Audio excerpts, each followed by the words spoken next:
This video is going to be a little different to the type of video I usually make because it's more casual. Today's video will be phrases that I personally use every day in casual conversation as a native English speaker with students, with friends, with family members, with strangers. And I'm hoping that by watching this video, you'll get more of an idea of how native English speakers speak to each other, casual phrases you can say in casual conversation, and also to sound more natural, more fluent when you're talking. Because if you use any of these phrases, it's most likely that the other person you're talking to is also going to use something similar. So let's start with our first one today, which is good morning or good afternoon. Now this might seem strange as to why I've put this in here, but if you listen to my explanation, it will make sense. In a lot of languages, good morning or good afternoon is seen as very, very polite, very formal. You would usually just say hi, hello. You wouldn't go to the length of saying good morning, good afternoon. But that's not the case in British English. We use good morning, good afternoon as often as we use hi, hello.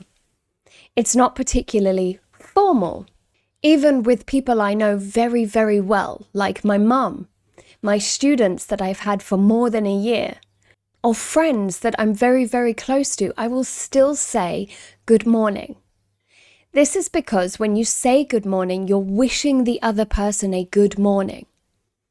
You're not just saying hi, hello, you're saying, it's a good morning, I hope you're having a good morning, let's have a good morning. It's also a fantastic conversation starter because if I say good morning and your response is it? I can immediately tell that your morning is not good and I can ask, oh, is it not a good morning? What's happened?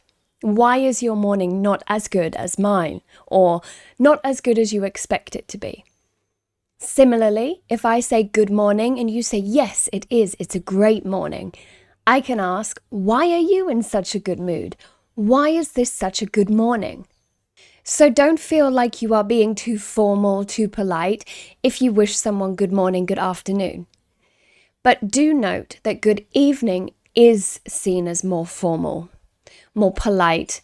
For example, if you go to dinner, if you go to a restaurant, the waiter or waitress will greet you and say good evening. If you go to a show or a performance, maybe you like the ballet or you like the theatre, they will say good evening, everyone. So good evening is definitely used as a more formal greeting, but good afternoon, good morning can be used just as casually as hi, hello. Not a problem. Not a problem. Now, I personally say this probably too much, especially when something is a problem. I will still say not a problem.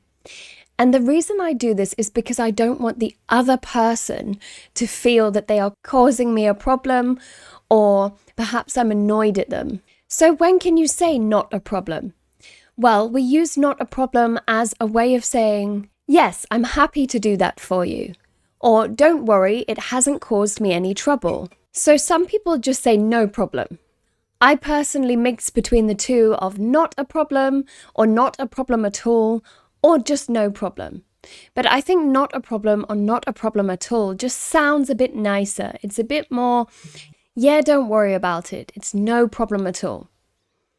Now, we can use this in any situation where the other person might be worried that they're causing us discomfort in some way. For example, if a student cancels a lesson and says, I'm really sorry, but I have to cancel, and I say no problem at all.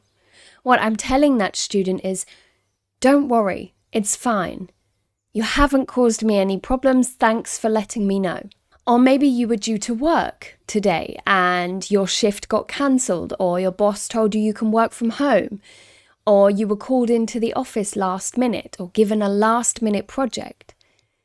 Of course, you don't want to be saying not a problem at all the time, because then you'll be taken advantage of.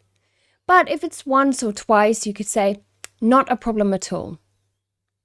No problem. not a problem. It just shows, I don't mind. I'm happy to do this. You haven't caused me any inconvenience. I'm definitely someone that likes to say yes to people. I don't like saying no. So I had to learn the hard way that you can't say yes to everybody because then you get exhausted, tired, you don't have enough energy. And sometimes saying no is a good thing. It's a positive thing. But in those circumstances where you really don't mind, you can say not a problem at all. For example, this morning, a student of mine cancelled, and actually I wanted to film this video today. So I said not a problem, because I knew it would give me more time to film this video. No need to say sorry. No need to say sorry. I use this a lot with my students, and of course they don't need to be sorry.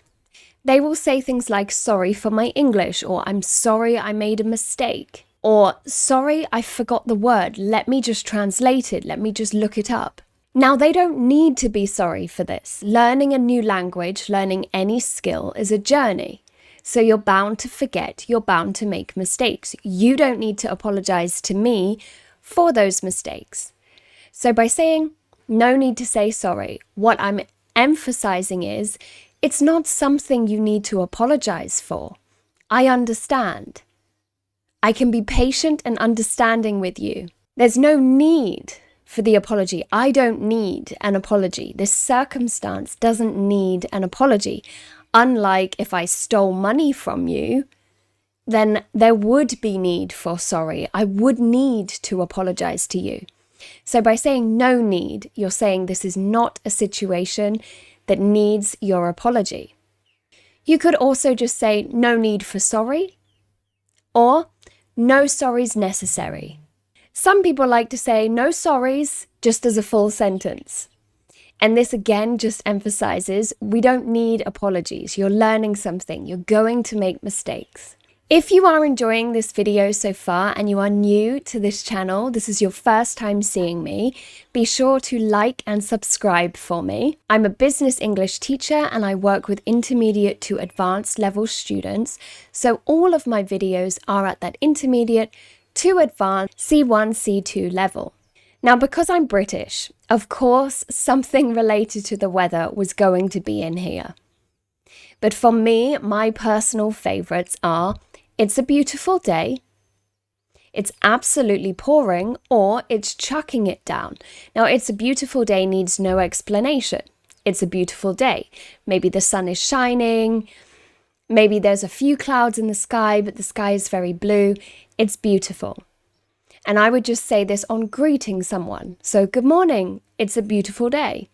Or, hi, how are you? It's a beautiful day today. It's absolutely pouring relates to the rain. So pouring down with rain means raining really heavily. It's absolutely pouring emphasizes, wow, we could not get any more rain in the sky right now. So it's absolutely pouring. We use this in the same way. Hi, how are you? Yeah, I'm good, thanks. How about you? I'm fantastic, thanks. It's absolutely pouring outside. What about it's chucking it down? So chuck is kind of slang or a synonym for throw. To throw something. I chucked a ball at my brother. It emphasizes that you threw something in maybe an aggressive way. Or sometimes you hear people say, I chucked my clothes out. I got rid of. I threw out my clothes. There's some feeling behind it, some emphasis behind it. So it's chucking it down means, again, it's raining, it's pouring. It's very heavy rain, but it's absolutely chucking it down, or it's chucking it down. It's raining so hard outside. You can use any of these to reference the weather and it will be a good conversation starter for you. If I say it's chucking it down and you haven't been outside yet, you might say, oh my gosh, I'm so glad I bought my raincoat or my umbrella, or I'm glad I drove to work. Nice day for it. Nice day for it. Now this seems a bit strange, out of context, and you would only really use this in specific situations. So you would only really use this when you are both doing an activity that requires a nice day, a beautiful day, a sunny day. And both parties need to be aware of the weather at that time. So what this translates to is, it's a nice day for the activity that we are doing, or that you are planning on doing. So for example, walking outside, playing golf, swimming, you would need a nice, beautiful day for it. You don't want to play golf in the rain. You don't want to go hiking in a storm. And you definitely don't want to go swimming when the sky is grey. So if I'm swimming, let's say I'm swimming at the local beach and somebody else is swimming next to me and we make eye contact, hi, I can say, nice day for it. The understanding is that it in the sentence is what the two of us are doing, swimming. Something that British people love to do is when they go hiking, they will greet everybody they meet on that hike. So if you meet 100 people, hi, 100 times. If you only meet one person, hi, just one time, but everyone you walk past you have to greet. So we often say, nice day for it, because we are both walking, maybe we're walking in opposite directions, and as we pass each other, one of us says, nice day for it. And the meaning is, it's a nice day to go for a walk, the activity that we are both doing. Or maybe you play golf. I've personally never played golf, but you have to have a lovely day, a sunny day. So again, you could meet other members at the golf club and say, nice day for it. The understanding that it is golf, the activity you are doing. You could also use this as a response to somebody telling you about a plan for an activity that they are doing that day. So let's say a family member calls you and they've said, I'm going to go hiking today. You could say, oh, nice day for it, or it's certainly a nice day for it. Yes, you should. It's a nice day for it. But of course, you either have to be in the same country so that you know the weather in that country, or you have to have previously talked about the weather. So if you call me and you say, I'm going to play golf, and I say, nice day for it, but you are in Turkey and I am in Switzerland, that doesn't make any sense because my weather is not the same as your weather. However, if I've said, what's the weather like today? And you say, it's beautiful, it's a sunny day, I'm going to play golf, then I can certainly answer, nice day for it, because you've told me the weather is nice. Excuse me or pardon me? Excuse me or pardon me? So in British English, we're much more likely to say pardon me. And we mean, what did you say? Can you repeat what you said? I didn't hear you, or I didn't catch it. It does sometimes get shortened to just pardon. So pardon, and said quite fast, it's pardon, pardon. So sometimes you will hear this, people just saying pardon, and it just means, what did you say? I didn't hear what you said. Could you say it again? This is not something that you will hear American English speakers say, because they would be more likely to say, excuse me. Excuse me, what did you say? Excuse me, could you repeat that? I didn't hear you. However, in the UK, excuse me means, can I get past? Or you're in my way and I need to get past you, could you move out the way? It's a very polite way of saying you're in my way. Could you move? It's confusing, I know. We have excuse me and pardon me, they basically mean the same thing. And if you say excuse me or pardon me, a native English speaker, whether they are in England, America, Australia, Canada, is going to understand you. But it's also based on context. So for example, if I say something and you say, pardon me, immediately after, I know you haven't heard me. But if somebody's trying to push past me and says, pardon me or excuse me, I know they're trying to get past because I can feel them trying to move past me.